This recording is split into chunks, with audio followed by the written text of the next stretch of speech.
to all of you on this historic occasion of the flagging of the Ernakulam. The Prime Minister and particularly the Railway Minister Ashwini ji for this, because they have given something different to us. Now let us think big.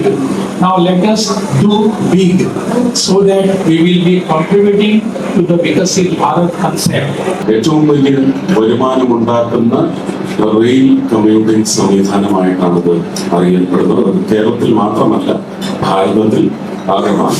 നരേന്ദ്രമോദിജിയുടെ vision and mission അതിന്റെ ഒരു പടിയാണ് ഈ വളരെ അതിവേഗ ട്രെയിനുകൾ. ഇന്ത്യയുടെ പ്രധാനമന്ത്രി ശ്രീ നരേന്ദ്രമോദി എല്ലാവിധ ഭാവങ്ങളും നേരും നന്ദി നമസ്കാരം.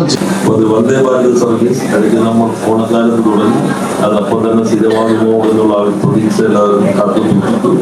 ഇപ്പോൾ യാഥാർത്ഥ്യമായി അതിന് ഞാൻ കേന്ദ്ര ഗവൺമെന്റിനോട് പ്രത്യേകം നന്ദി രേഖപ്പെടുത്തുകയാണ്.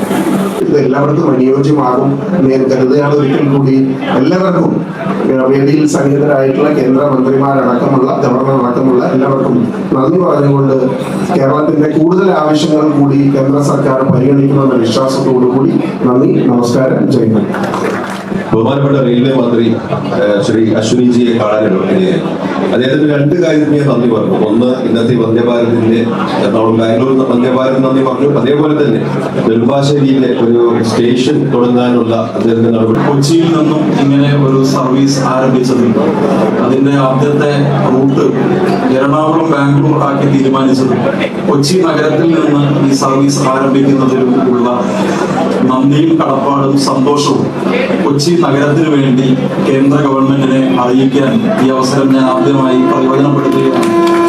ജനങ്ങളുടെ ആവശ്യമായിരുന്നു എറണാകുളത്ത് നിന്ന് ബാംഗ്ലൂരിലുള്ളൊരു ട്രെയിൻ. അത് വന്ദേ ഭാരത് തന്നെ ലഭ്യമാക്കിയതിൽ നമുക്കുള്ള സന്തോഷം രേഖപ്പെടുന്നു. അതിന് സാധ്യമാക്കിയ കേന്ദ്ര ഗവൺമെന്റ് നടപടി ചെയ്യാനായിട്ട് സ്വാഗതം ചെയ്തുകൊണ്ട്